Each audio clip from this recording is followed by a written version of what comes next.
Welcome to super study with SP. Today we are talking about fundamental rights. Polity की last video में हमने right to freedom या स्वतंत्रता के अधिकार के बारे में बात की थी। आर्टिकल 19 से लेकर आर्टिकल 22 तक राइट टू फ्रीडम होता है या स्वतंत्रता का अधिकार। इस वीडियो में हम शोषण के विरुद्ध अधिकार आर्टिकल 23 से 24 और धर्म की स्वतंत्रता का अधिकार आर्टिकल 25 टू 28 के बारे में बात करेंगे। तब सबसे पहले देखते हैं आर्टिकल 23 क्या है।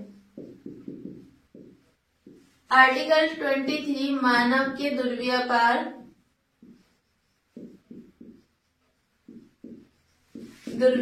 और बलात् श्रम का निषेध करता है। दुर्व्यापार और बलात् श्रम का निषेध करता है। हम देखते हैं कि मानव के दुर्व्यापार में क्या क्या शामिल है। पुरुष, महिला एवं बच्चों की खरीद बिक्री, क्रय, बच्चों का क्रय विक्रय लिख देते हैं यहाँ पर, क्रय विक्रय। पुरुषों, महिलाओं और बच्चों का वस्तुओं के समान क्रय विक्रय करना। दूसरा पॉइंट है महिलाओं का अनैतिक दुर्व्यापार, अनैतिक दुर्व्यापार और इसमें वेश्यावृत्ति भी शामिल है। थर्ड है देवदासी प्रथा। फोर्थ दास प्रथा का कोई भी रूप। ये सब किस में आते हैं? मानव के दुर्व्यापार में। दास प्रथा का कोई रूप। और इसी में आता है बेगार या बलात् श्रम। बेगार होता है कोई काम करा लेना और उसके बदले में उसे कुछ न देना। इस तरह के कार्यों पर दंडित करने के लिए संसद ने एक नियम बनाया है, अनैतिक दुर्व्यापार निवारण अधिनियम 1956 और आर्टिकल 23 जो है नागरिकों के साथ साथ विदेशी व्यक्तियों को भी मिला है। नागरिकों को तो मिला हुआ ही है और इसके साथ साथ जो विदेशी व्यक्ति हैं, गैर नागरिक हैं, उनको भी मिला हुआ है। नागरिक और विदेशी दोनों को ये अधिकार प्राप्त है। अब हम आर्टिकल 24 के बारे में बात करते हैं। आर्टिकल 24 इसमें किसी फैक्ट्री,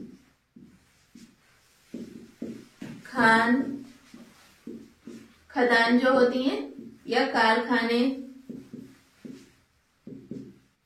या फिर किसी अन्य परिसंकट में गतिविधियों जैसे कंस्ट्रक्शंस या रेलवे, इन सब में 14 ईयर से कम के जो बच्चे हैं, कितनी एज? 14 ईयर से कम के बच्चों के नियोजन पर प्रतिबंध लगाया है। नियोजन पर प्रतिबंध लगाया है। एक बार इसे फिर से देख लेते हैं। किसी फैक्ट्री में, खान या कारखाने या फिर कोई परिसंकट में गतिविधियां जिनमें कोई संकट हो जैसे कंस्ट्रक्शंस वगैरह के कार्य या फिर रेलवे में 14 ईयर से कम के बच्चों के काम करने पर प्रतिबंध लगाया गया है। बाल श्रम प्रतिषेध एवं नियंत्रण अधिनियम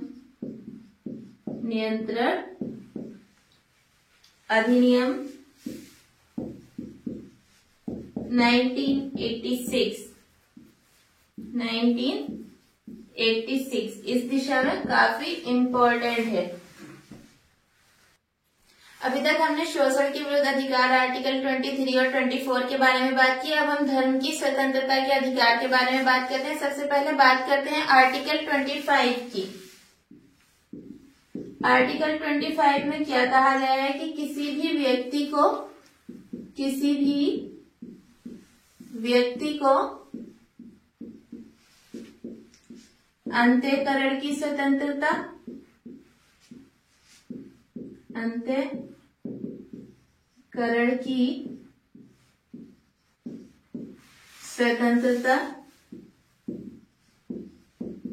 किसी भी धर्म को मानने की स्वतंत्रता, किसी भी धर्म को मानने, आचरण करने व प्रचार करने की स्वतंत्रता प्राप्त है। आचरण करने व प्रचार करने की स्वतंत्रता प्राप्त है।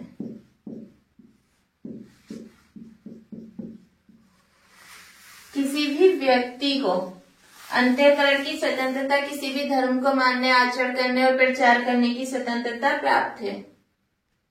इस आर्टिकल में व्यक्ति वर्ड का यूज किया गया है और व्यक्ति में क्या है, ये नागरिक भी हो सकता है और कोई विदेशी व्यक्ति भी हो सकता है। राज्य को इस बात की अनुमति है कि वह धार्मिक आचरण से संबंधित किसी भी आर्थिक, वित्तीय, राजनीतिक या अन्य लौकिक क्रियाकलाप से संबंधित विनियमन करे। राज्य को ये शक्ति मिली हुई है कि वह सामाजिक कल्याण और सुधार के लिए हिंदुओं की सार्वजनिक संस्थाओं को हिंदुओं के सभी वर्गों के लिए खोल सकता है।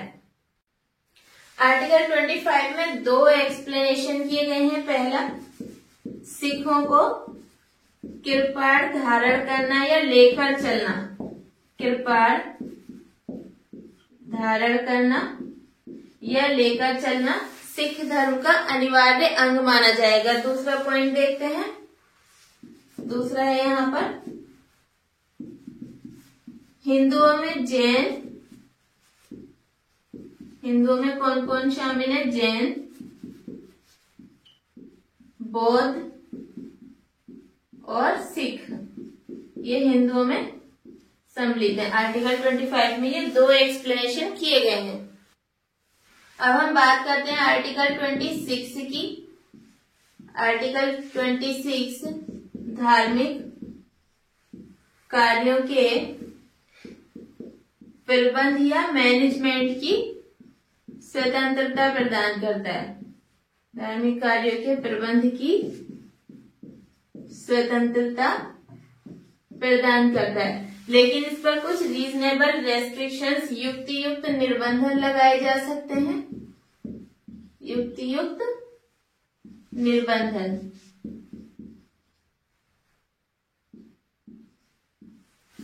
किस बेस पर? लोक व्यवस्था, दूसरा है सदाचार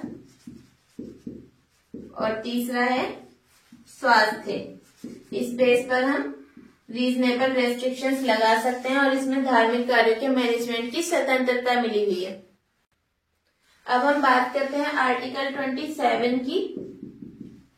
आर्टिकल 27 में कहा गया है कि किसी भी व्यक्ति को ऐसे टैक्स पे करने के लिए बाध्य नहीं किया जाएगा जिनसे किसी विशेष धर्म को बढ़ावा मिलता हो, किसी विशेष धर्म को बढ़ावा मिलता हो या जो किसी विशेष धर्म या धार्मिक संप्रदाय के उत्थान में खर्च किया जाए, बढ़ावा मिलता हो। इसे ऐसे भी कह सकते हैं, राज्य टैक्स के रूप में मिले हुए पैसे का यूज किसी विशेष धर्म को बढ़ावा देने के लिए नहीं कर सकता। इसमें केवल टैक्स पर रोक लगाई गई है, शुल्क या फीस पर नहीं। और दूसरा, इस तरह से मिले हुए टैक्स से मिले हुए पैसे का यूज हम किसी विशेष धर्म को बढ़ावा देने के लिए नहीं कर सकते, लेकिन सभी धर्मों की उन्नति के लिए उस पैसे का यूज किया जा सकता है। इसका मतलब ये हुआ कि हम किसी भी एक धर्म का पक्ष लेने से बचते हैं। अब हम आर्टिकल 28 के बारे में बात करते हैं। इसमें कहा गया राज्य से मान्यता प्राप्त, राज्य से मान्यता प्राप्त या फिर राज्य के फंड से, राज्य निधि से सहायता प्राप्त, राज्य निधि से सहायता प्राप्त, शिक्षण संस्थाओं में, किसमें? शिक्षण संस्थाओं में धार्मिक शिक्षा देने के लिए बाध्य नहीं किया जा सकता। ऐसी जो शिक्षण संस्थाएं जो राज्य से मान्यता प्राप्त है या जिन्हें राज्य के फंड से सहायता मिल रही है, उनमें धार्मिक शिक्षा को देने के लिए बाध्य नहीं किया जा सकता। एक बार फिर से देखते हैं कि राज्य से मान्यता प्राप्त या फिर राज्य फंड से सहायता प्राप्त शिक्षण संस्थाओं में उपस्थित व्यक्ति को ऐसी संस्थाओं में दी जाने वाली धार्मिक शिक्षा में भाग लेने के लिए हम बाध्य नहीं कर सकते। कब तक बाध्य नहीं कर सकते? जब तक कि उस व्यक्ति ने यदि वे अवयस्क है तब उसके संरक्षक ने या पेरेंट्स ने इसके लिए अनुमति न दे दी हो। इसमें एक और पॉइंट देख लेते हैं। पूर्णतः राज्य से वित्त पोषित, जो पूरी तरह से राज्य फंड से चल रही हैं, पूर्णतः राज्य से वित्त पोषित शैक्षणिक संस्थाओं में, इधर लिख देती हूं, शैक्षणिक संस्थाओं में धार्मिक शिक्षा नहीं दी जाएगी, में धार्मिक शिक्षा नहीं दी जाएगी। इसमें जो पूरी तरह से राज्य के फंड से, जिन्हें पूरी तरह से राज्य से फंड मिल रहा है और राज्य से पैसा मिल रहा है, उनमें उन शैक्षणिक संस्थाओं में धार्मिक शिक्षा नहीं दी जाएगी। इस वीडियो में इतना ही। अगर वीडियो अच्छी लगी हो तो लाइक, शेयर एंड कमेंट्स करें और चैनल को सब्सक्राइब करना तो बिल्कुल ना भूलें।